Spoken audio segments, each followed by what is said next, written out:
ஒரு விவசாயி விளைவித்த பொருளுக்கு அவர் விலை வைக்கிறதே இல்லை. ஒரு இடைத்தரகர் தான் அதுக்கு விலையை நிர்ணயம் பண்ணுறாரு. அதற்கு காரணம் ஒரு விவசாயி ஒரு பொருளை விளைவிக்கும்போது உழுததுலேருந்து, நடவுல இருந்து, களை எடுத்ததுலேருந்து, பூச்சி மருந்து அடித்ததுல இருந்து, அதை அறுவடை செஞ்சதுலேருந்து, அதை ஒரு இடத்துலேருந்து இன்னொரு இடத்துக்கு கொண்டு போய் ஒரு இடத்துல வச்சு விற்கிறது வரைக்கும் ஆகிற செலவை கணக்கு பண்ணி அந்த பொருளுக்கான விலையை நிர்ணயம் பண்ணினார்னா பணக்காரர்கள் மட்டும்தான் அந்த பொருளை வாங்க முடியும்.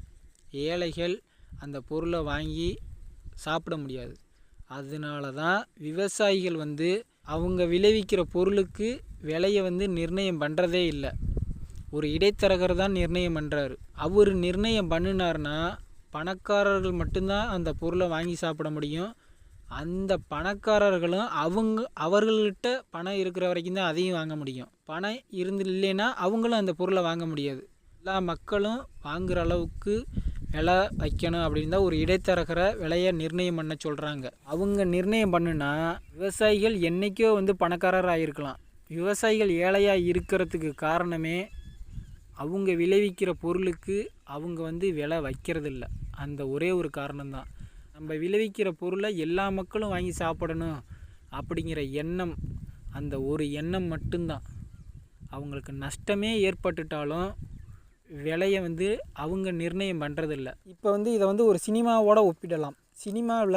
சினிமா பாடல் பாடலாசிரியர் பாடல் எழுதுகிறாரு, இசையமைப்பாளர் இசையமைக்கிறாரு, பாடகர் பாடுறாங்க, தயாரிப்பாளர் பாடலை வெளியிட்டுறாங்க. அதாவது ஒரு பாடல் வெளிவர்றதுக்கு 4 பேர் தேவைப்படுது. அதே ஒரு பொருளை விளைவிக்க ஒரு விவசாயி இருந்தாவே போதும். அவங்க நிலத்தில் விவசாயம் செஞ்சு அந்த பொருளை விளைவிச்சிருவாங்க. ஆனால் அந்த விவசாயி அவர் செய்த விவசாயத்துக்கு எந்த ஒரு காப்புரிமமும் கேட்கறதில்ல. ஏன்னா அவங்க விவசாயி பணத்தை எதிர்பார்க்கறதில்ல. மக்கள் நம்ம விளைவிச்சதை சாப்பிட்டா போதும், நமக்கு நஷ்டம் ஏற்பட்டுட்டாலும் இந்த வருஷம் இல்லைனாலும் அடுத்த வருஷம் நமக்கு லாபம் கிடைச்சா போதும் அப்படின்னு தான் நினைக்கிறாங்க. ஆனால் ஒரு பாடலாசிரியரோ, இசையமைப்பாளரோ, தயாரிப்பாளரோ, பாடகரோ அப்படி நினைக்கிறதே இல்லை. பணம் மட்டும்தான் வாழ்க்கை. எடுத்துக்காட்டுக்கு சினிமா. எதுக்காக சினிமாவை சொல்கிறோம்னா, இந்த உலகத்தில் இருக்க 100க்கு 90% மக்கள் சினிமா உலகத்தில் இருக்காங்க. அதனால தான் சினிமாவோட கம்பேர் பண்ணுறோம். புரியுதுங்களா? அளவுக்கு சினிமா மக்களோட வாழ்க்கைக்குள்ளே ஒரு அங்கமாக ஆயிடுச்சு. அதனால தான் விவசாயத்தை சினிமாவோட நான் ஒப்பிடுறேன்.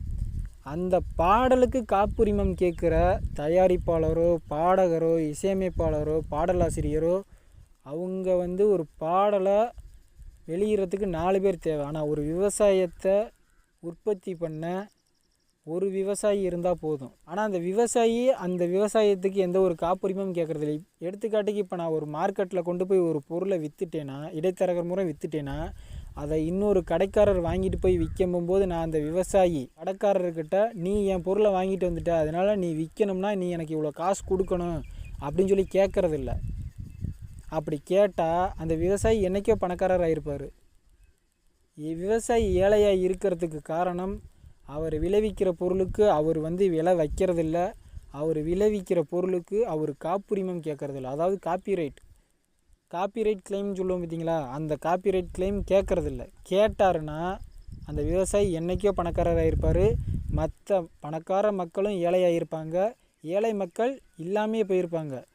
ஒரு விவசாயி அந்த மாதிரி காப்பிரைட் கேட்டிருந்தா விவசாயி மட்டும்தான் இந்த உலகத்தில் உயிர் வாழ்ந்திருப்பாங்க.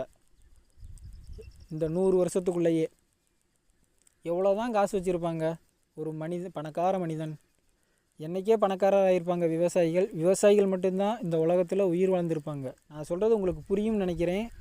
விவசாயி மட்டும்தான் உயிர் வாழ்ந்திருப்பாங்க, மற்ற எந்த மனிதரும் உயிர் வாழ்ந்திருக்க முடியாது. மனிதர்கள் மட்டும்தான் சொல்கிறேன், பறவைகளோ விலங்குகளோ சொல்லலை. ஏன்னா மனிதர்கள் விவசாயிகளை சார்ந்து தான் வாழ முடியும்.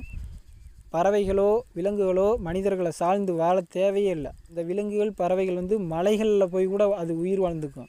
ஆனால் விவசாயிகளை நம்பித்தான் ஒரு மனிதன் உயிர் வாழ முடியும். தனிப்பட்ட முறையில் விவசாயம் செஞ்சு விளைவித்த பொருளுக்கு காப்பிரைட் கேட்டிருந்தா விவசாயி என்றைக்கோ பணக்காரராக இருப்பார்.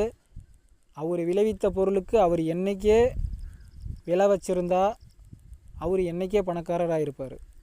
மக்கள் எல்லா பேரும் தேவை அப்படின்னு தான் அவங்க விளைவித்த பொருளுக்கு அவங்க விலையை வந்து நிர்ணயம் பண்ணுறதில்ல, இடைத்தரகர் மூலம் நிர்ணயம் பண்ணுறாங்க.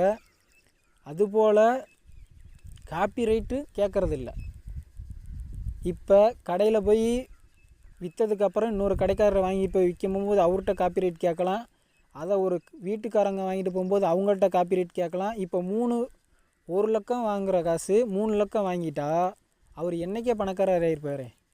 அவர் நிர்ணயம் பண்ணுற விலையை விட அவர் அதிகமாகவே சம்பாதிச்சிருப்பார் ஏழை விவசாயி. இதுங்களா, விவசாயிகள் வந்து காப்பிரைட் கேட்டால் பணக்காரரும் உயிர் வாழ முடியாது, ஏழையும் உயிர் வாழ முடியாது. இது எதுக்காகனா சினிமாவோட கம்பேர் பண்ணினா மட்டும்தான் மக்களுக்கு புரியும். ஏன்னா இது வந்து சினிமாக்குள்ளே மூழ்கி போன உலகம்.